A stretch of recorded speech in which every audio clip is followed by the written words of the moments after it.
Selamat pagi Bapak Ibu Saudara-saudari yang dikasihi oleh Tuhan Yesus Kristus.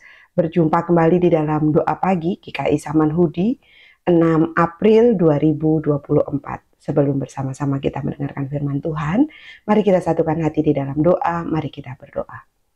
Tuhan yang maha baik, terima kasih karena Engkau terus memberkati kami dan memberikan kami hari yang baru dan bulan yang baru dan kasih setia yang selalu baru.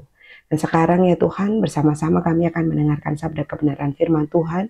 Dan biarlah sabda kebenaran itu boleh menjadi suluh dan terang bagi kaki dan langkah kami, sehingga hidup kami sungguh hidup yang diurapi oleh Tuhan dan boleh menjadi berkat bagi sesama kami.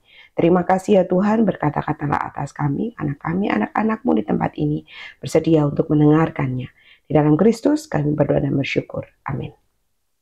Firman Tuhan pada pagi hari ini diambil dari Mazmur pasal 133.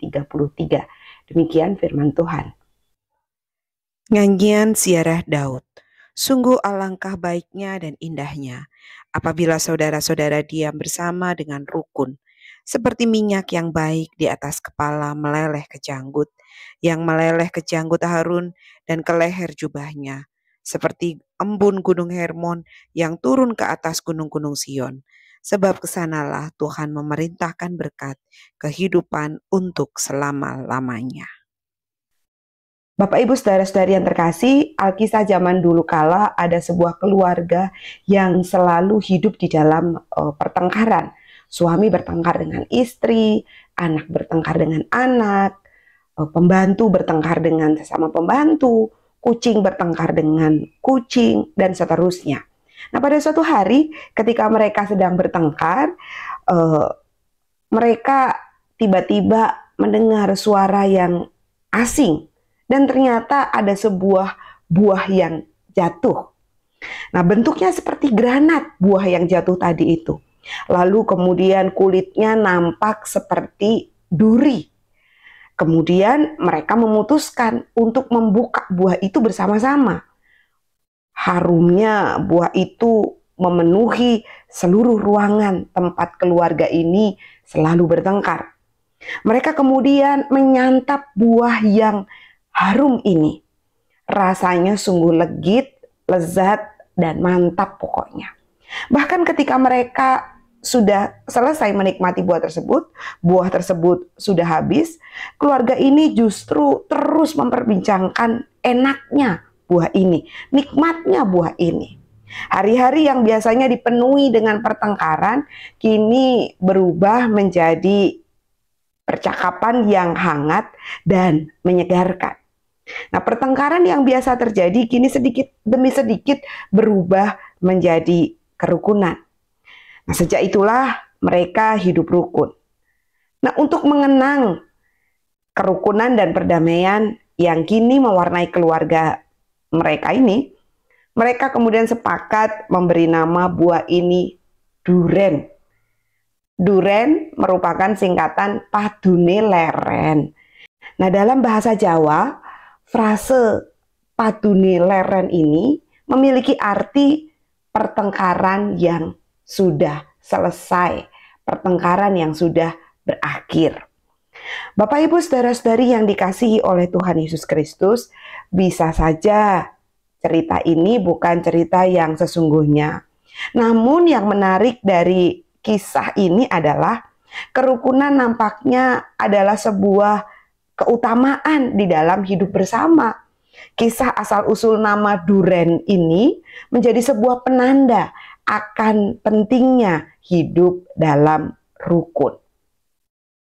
Dan ini pula yang disampaikan oleh pemazmur kepada umat Tuhan melalui Mazmur 133. Mazmur ini adalah mazmur yang digunakan untuk perjalanan menuju rumah Tuhan. Mereka berasal dari berbagai penjuru dunia. Berbagai kebiasaan atau sifat tidak jarang bisa membuat pertengkaran dan konflik terjadi dalam kehidupan bersama.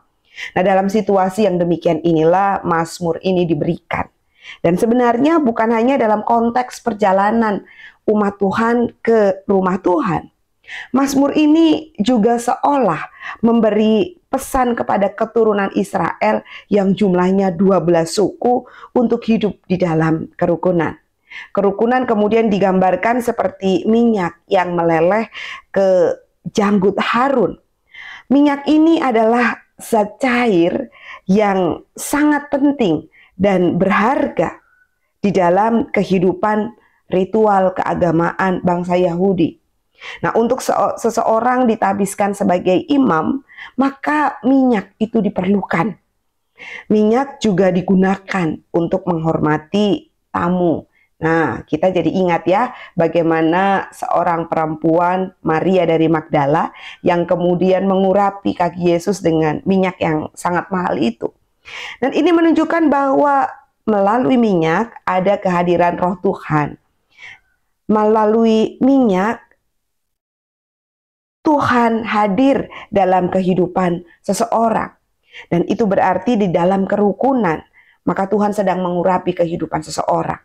Dan ketika seseorang itu diurapi oleh Tuhan, itu berarti hidupnya diharapkan menjadi inspirasi orang-orang yang ada di sekitarnya, sebagaimana kehidupan seorang imam. Ibu bapak, saudara-saudara yang terkasih, bukan hanya imam, tetapi juga embun menjadi penggambaran di dalam hidup rukun dalam teks kita pada pagi hari ini. Embun adalah simbol akan kesegaran dan kehidupan yang penuh semangat. Jika demikian, maka hidup dalam kerukunan itu menjadi sebuah oase dalam kehidupan bersama. Betul, memang tidak ada satu orang pun di dunia ini yang tujuan dan semangat hidupnya adalah bertengkar dan mencari gara-gara terhadap yang lain. Namun ego manusia tidak jarang mengemuka. Kebutuhan diakui, keinginan untuk hanya dimengerti tanpa mau mengerti yang lainnya mewarnai kehidupan manusia. Akhirnya, sikap-sikap seperti ini alih-alih menyegarkan dalam kehidupan bersama, justru membuat suasana menjadi sebaliknya. Tidak nyaman, curiga, saling tidak percaya satu dengan yang lainnya. Nah, ibu bapak, saudara-saudari yang dikasihi oleh Tuhan Yesus Kristus, firman Tuhan hari ini mengajak kita untuk hidup di dalam kerukunan. Hidup dalam kerukunan itu diawali dengan sebuah kesadaran bahwa kita ditempatkan oleh Tuhan di tengah-tengah dunia ini dengan tujuan dan maksud tertentu. Apa itu? Menginspirasi sesama. Dan itu hanya mungkin jika kita mengendalikan ego kita. Tatkala kita bersedia mengendalikan ego, maka saat itulah hidup kita diurapi oleh Tuhan. Saat kita mengendalikan ego, maka disitulah kita menginspirasi sesama. Saat kita mengendalikan, maka suasana menjadi nyaman, segar, hangat, dan itu pun lebih mudah tercipta. Dan pada akhirnya berkat Tuhan melimpah dalam kehidupan kita. Maka selamat mengendalikan ego demi rukun di rumah, gereja, dan masyarakat. Dan saat kita melihat atau menikmati buah duren, ingatlah selalu kita diundang untuk menyelesaikan pertikaian dan konflik yang sedang kita alami dalam hidup kita. Entah konflik batin atau dengan sesama kita. Kiranya Tuhan menolong kita untuk mengendalikan ego dan hidup rukun dengan diri sendiri dan sesama yang ada di sekitar kita. Tuhan memberkati kita semua. Amin. Mari kita berdoa. Ya Kristus, biarlah hidup kami sungguh diurapi oleh Tuhan, sehingga kehadiran kami menyegarkan, membuat hangat suasana, sehingga kerukunan, kesatuan boleh hadir melalui kehadiran kami di tengah-tengah kehidupan kami bergereja, bermasyarakat, ataupun berkeluarga. Terima kasih Tuhan, dan biarlah nama Tuhan yang selalu dimuliakan di dalam hidup kami. Di dalam Kristus kami berdoa dan bersyukur. Amin.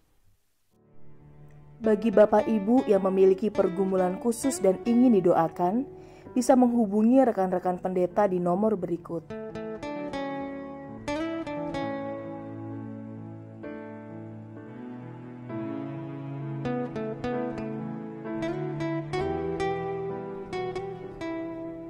Tuhan Yesus memberkati.